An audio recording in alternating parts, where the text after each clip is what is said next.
ما يصالح والدته بس يعمل خلاص. كده. بصوا يا بنات، الكلام ده مش حلو، عشان نبقى متفقين مع بعض. الكلام ده مش حلو.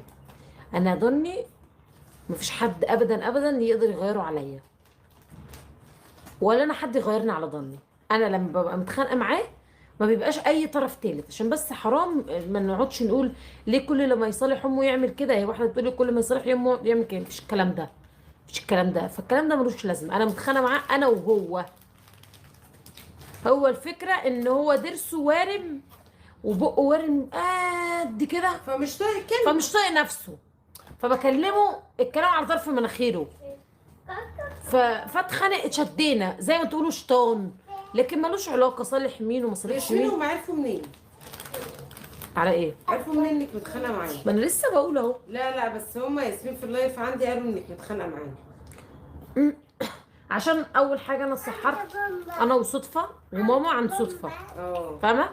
واول يوم رمضان هو مش معانا، هو دايما بيبقى معانا. يعني انت جوزك ممكن اوقات مش معانا، ايوه فاهمه؟ ايوه صح. لكن ضني دايما بيبقى اي مكان انا ضني فيه بيبقى هو موجود معايا، فاهمه؟ الله فوق. فطار سحور حاجه كده. صدفه قالت، هي صدفه كمان قالت الخناقه بالصلاه على النبي. صدفه كمان ما سابتش خناقه وقالتها طيب كويس. ف اتخانقنا جامد. فانا زعلت منه ان احنا متخانقين في رمضان، فحلفت بالله ان انا مش هعلق الزينه. وهتعلقي؟ لا.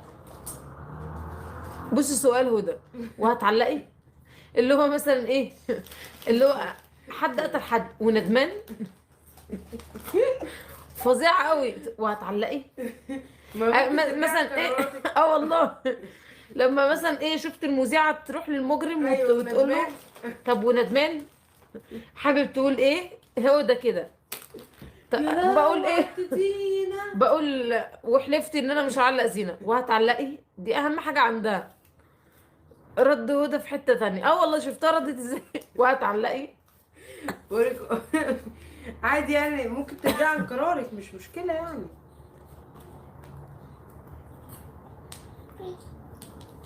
صفا هاتي التتينه دي.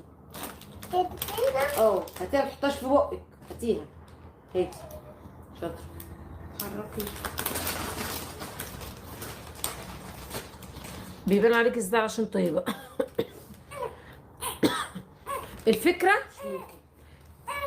ان انا تعبانه في زعلانه، بس انا تعبانه اكتر يعني. وش ده ان انا تعبانه، بطني بس مموتاني، خلاص بطني وجعاني جدا.